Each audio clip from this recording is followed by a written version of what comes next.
आपण पाहत आहात तेज तुफान न्यूज, न्यायिक व निर्भीड बातम्यांचे सर्वांचे आवडते नेटवर्क। स्पष्ट वक्ते, मनमोकळा स्वभाव, अथक मेहनत करणारे, सर्वसामान्य जनतेच्या व शेतकरी धोरण राबवणारे, फायर ब्रँड अभ्यासू नेते आणि प्रशासनावर उत्कृष्ट पकड असलेले नेते, महाराष्ट्र राज्याचे उपमुख्यमंत्री अजितदादा पवार यांना वाढदिवसाच्या कोटी कोटी शुभेच्छा व भावी कार्यास व महाराष्ट्र राज्याचे विकास कामासाठी खूप खूप शुभेच्छा। शुभेच्छुक माजी महसूल व गृहमंत्री नामदार श्री दिलीपराव वळसे पाटील।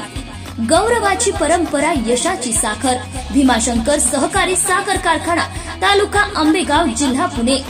राज्याचे माजी गृहमंत्री दिलीप वळसे पाटील यांच्या मार्गदर्शनाखाली चालणारा राज्यातील एक आदर्श साखर कारखाना, कार्यक्षमतेचा मानदंड, राष्ट्रीय व राज्यस्तरीय अनेक गुणवत्तापूर्ण पुरस्कार, ऊस उत्पादक शेतकऱ्यांसोबत सर्वोत्तम संवाद, ऊर्जा निर्मिती व पर्यावरण संवर्धनात विशेष योगदान पुरस्कार, आधुनिक तंत्रज्ञान, पारदर्शक कारभार आणि शेतकरी हिताचा मूलमंत्र, भीमाशंकर साखर कारखाना, विश्वास आणि विकास यांचे प्रतीक। Chairman Balasaheb Bende Patil, vice chairman Pradeep Dada Walse Patil, सर्व संचालक मंडळ, शेतकरी सभासद व अधिकारी व कर्मचारी वृंद।